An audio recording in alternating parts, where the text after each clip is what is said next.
Hello everybody and welcome back to more political chatter, and in this video we will be talking about my updated US Senate prediction for the month of March. So quite a few states, 34 states to be exact, are holding Senate elections this November with the presidential election, with all the House elections, with all the local elections, and so on. And control of the Senate is going to be very, very close once again. We happen to live in a point in American politics where the Senate is just about always 50-50. Right now, it is 51 to 49 in favor of the Democrats. And before 2022, it was 50-50. Republicans and Democrats split, and the Democrats had control because Kamala Harris, the vice president, casts the tie-breaking vote when a tie does occur. So, at this day and age, the makeup of each state, the partisan makeup of each state, it just worked out that we have a very close Senate, and that will continue in 2024. So, starting with our safe Democratic states. So, these states will be decided, in my prediction at least, by a 15% margin or higher. So, not that close at all. We know how they're going to go. That's Mazie Hirono in the state of Hawaii. California, you may have heard on Super Tuesday, they voted in their primary, and they vote in a way where they vote in a wide field of Democrats, Republicans, Independents, etc. And the top two finishers move on to the general election. That turned out to be Adam Schiff, a Democrat, and Steve Garvey, a Republican. So California will be safe for Adam Schiff. I believe Maria Cantwell's up again in Washington. That's a safe state. Maryland is not safe. We have Larry Hogan, the former governor, running there. Delaware. We have I don't even know. It doesn't even matter. Delaware is safe Democrat. New Jersey is actually probably safe Democrat with Andy Kim. Assuming he'll be the nominee, he is a very strong candidate. Chris Murphy in Connecticut, that'll be safe. I think it's Sheldon Whitehouse in Rhode Island, Elizabeth Warren in Massachusetts. Let's see. Bernie Sanders may run, he may not. We will see. In New York, it is Kirsten Gillibrand up again in New York. She's popular there. Angus King is in Maine. Mind you, in Vermont and Maine, Bernie Sanders and Angus King, both independents officially, but they do caucus with the Democrats, so we'll just count them as Democrats. And then Amy Klobuchar in Minnesota. A poll came out today, had her up by I think 16. I think she even wins by more than that. So that's it for the Democrats. Now moving on to the Republicans. We have, I don't think I really know many of these Republicans. I know we have Roger Wicker in the state of Mississippi. We have Marsha Blackburn in Tennessee. That'll be safe. We have Missouri for quite a long time. It did seem like it would be on the more likely side, somewhat close because we have a strong Democrat here being Lucas Kunce against somewhat unpopular, I think, Josh Hawley. But considering this will be held on the presidential ballot, right next to the presidential ballot where Donald Trump will do very well here, I think that Josh Hawley will win by a safe margin. There was a poll in Nebraska that did show an independent Dan Osborne leading over Deb Fischer. I don't know if I buy it though. I'll have both as safe, honestly. Let's see. I believe it is Kevin Cramer in the state of North Dakota running for re-election. I could be wrong on that. Don't hold me on my word. It's John Barrasso in Wyoming. And then Mitt Romney is stepping down in Utah, so that's going to be a competitive primary. But regardless, I think that Utah will vote Republican by a safe margin. And then Indiana, Jim Banks is running for Senate. He's a congressman. Mike Braun, the incumbent senator who would be up for re-election, is retiring to run for governor. And then, to conclude, wait one second. West Virginia is going to be a safe state. So that concludes the safe margin states. That puts Republicans at a whopping 48 senators and the Democrats at a measly 40 senators. So you can see the clear disadvantage that Democrats are at. I mean, just considering the states that have elections this year, the Democrats are just at such a disadvantage heading into the 2024 Senate elections. I mean, their path to victory is just so much smaller.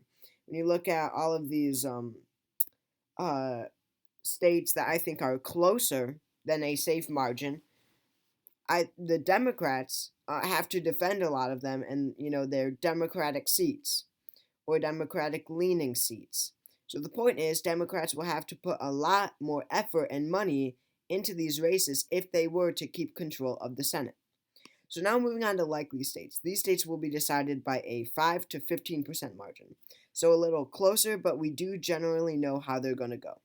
Starting with the state of New Mexico. This is a pretty solidly Democratic state. This one never really goes Republican on the statewide level.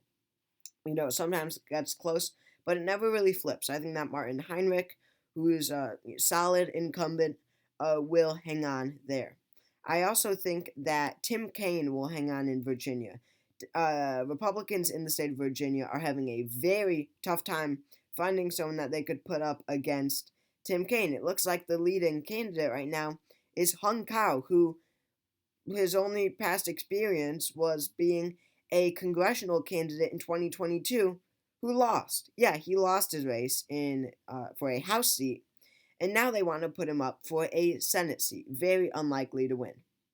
Sorry to crush some of your dreams, Republicans, but Maryland probably doesn't even end up being close at all. Probably more on the safe side. It could be safe rather than likely. Larry Hogan, the former governor, is running for Senate there as a Republican. And even though this will narrow it up from Maryland standards, I'll mind you, Maryland is a very, very, very Democratic state. I just don't see it getting close. I mean, uh, David Schroen, the likely Democrat too, just has so much money. He is very wealthy and he has a giant war chest for his campaign that if it were to get close, he could really use all of it and win this election quite handily. I just don't think that you know, voters are so much more partisan on Senate and presidential and House elections than they are in gubernatorial elections. Senate, House, President, it matters about the rest of the United States. It matters about the balance of power in Congress, which people tend to be very partisan about. So even though they like Larry Hogan, they will vote for David Schroen or whoever the Democrats put up, if it's Angela also Brooks. Um, let's see. In the state of Wisconsin, we have Tammy Murphy, incumbent Democrat running for re-election. That one won't be likely. In Michigan, we have incumbent Democrat, not incumbent. We have Democrat Elissa Slotkin, likely to be the nominee. In Pennsylvania, we have incumbent Democrat Bob Casey. I think that right now I would put Pennsylvania as likely Democrat, and that's a very good win for them. I think that this one is a close one. Not close in sense of margin, raw margin, but close to being a lean state, below being that 5% threshold to be likely. But I do think that Bob Casey, the very popular incumbent Democrat, does narrowly get over 5% to make it a likely state. He has lots of support in the state. Again, he's popular and he has lots of support when it comes to donors and then endorsements and everything. He's a very likable guy, and Dave McCormick, I wouldn't say is a very strong candidate. Definitely stronger than Dr. Oz in 2022, but I don't think that Dave McCormick is really anything special of a candidate. They have a lot of dirt that they could throw at him. He lives in Connecticut. The Dr. Oz living in New Jersey thing worked for Fetterman in 2022, and funny enough, Dave McCormick lives in Connecticut, or he lived in Connecticut, or whatever, so they could use that literal same strategy, except for Connecticut, where I live, by the way. So I do think that Bob Casey does win by a likely margin in Pennsylvania. And that does conclude the likely states for Democrats. Now, moving on for Republicans. Florida, with its trend, to the right so prominently in the 2020 election, it shifted to the right a few points on the presidential level. And we saw in 2022 specifically where Republicans crushed it in the House races here. And Ron DeSantis, Republican governor, won re-election by almost 20%, which was absolutely astonishing, and it just shows you how Latinos specifically Latinos are trending to the Republican Party in such tremendous numbers. I mean, it is really astonishing, and especially with Trump, who's very popular here, being on the same ballot. Rick Scott, the incumbent Republican senator here, will won't have a hard time winning re-election at all. And that puts Republicans at 49 seats, Democrats at 44.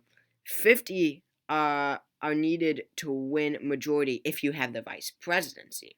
And right now, I think that Donald Trump does win the presidency, and therefore, the vice presidency, the Republicans also win. So I think that based off that, if Republicans win one more state, then they win control in the Senate. And I do think that they win one more state by a likely margin, that being the state of Texas. It was looking like this one could be close for quite a while. We have Colin Allred as the Democratic nominee here against the very unpopular Ted Cruz, the very hated Ted Cruz. But Ted Cruz will win easily here. He won by 3 against the possible strongest candidate that the Democrats could possibly put up, Beto O'Rourke. That kind of support that Beto had in 2018 is completely, diminished from Colin Allred. It never existed. Colin Allred is a good candidate. He would be a very strong candidate in any swing state, but he did make some anti-Second Amendment remarks that Ted Cruz, if it were to get close, could absolutely destroy him on. So I don't think that this race could possibly get close at all. Republicans win 50 seats. With Texas, they win control of the Senate. Democrats only 44. So that does conclude likely states. Now let's move on to lean states, even though we do already know Republicans win control, considering that I think that Trump does win the presidency, and his vice president wins the vice presidency. So, lean Democratic states. I think that Wisconsin is definitely one. Here we have the incumbent Democrat Tammy Baldwin, who is a very strong candidate. We have seen her electoral performance. It does tend to overestimate the rest of the results. I just made that up. I don't know why I said that. I have no idea if she does overperform. Sorry.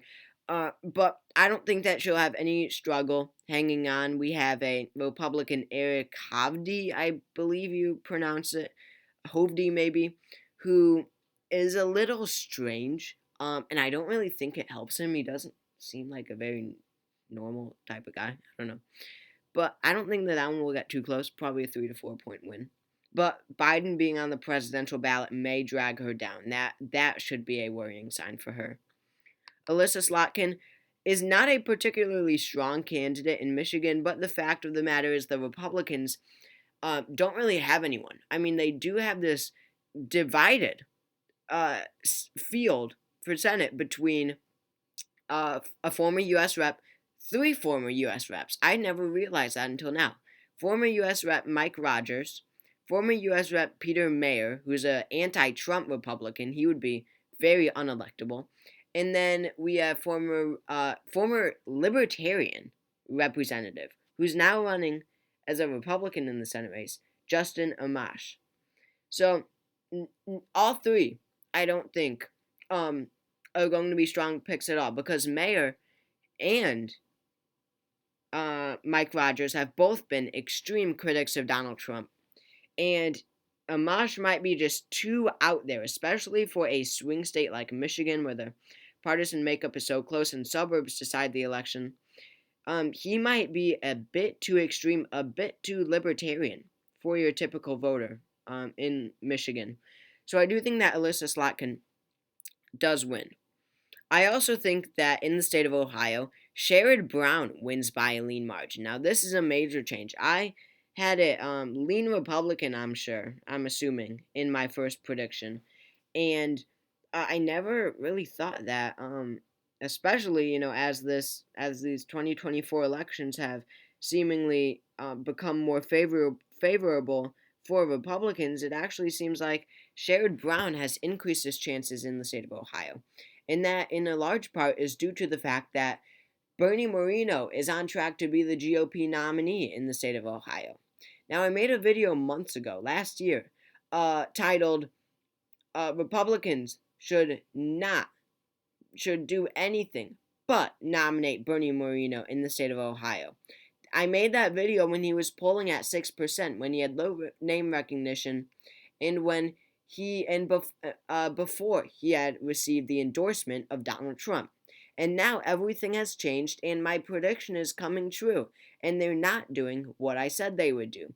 They are on track to nominate Bernie Moreno since Trump endorsed him.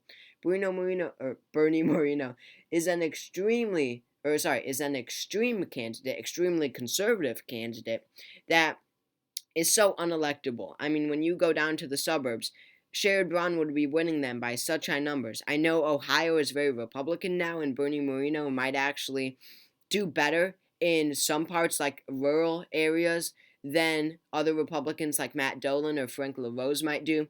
But the fact of the matter is, he is by far the most extreme and the weakest candidate of the three Republicans running for Senate, Moreno, LaRose, and Dolan. And I think that Sherrod Brown would beat him by about 1.5 to 2 points. Moving on now to the state of Nevada, where Jackie Rosen, the incumbent Democrat, does hang on. I mean, she's well funded. I don't think that the thing is there has not been much focus on the not presumptive, but the very likely Republican candidate, Sam Brown. He doesn't seem to be running that solid of a campaign. I haven't heard about him in months. The last time I heard about him was when he announced his candidacy. So I don't know what he's doing in that campaign, but he seems to be the only Republican.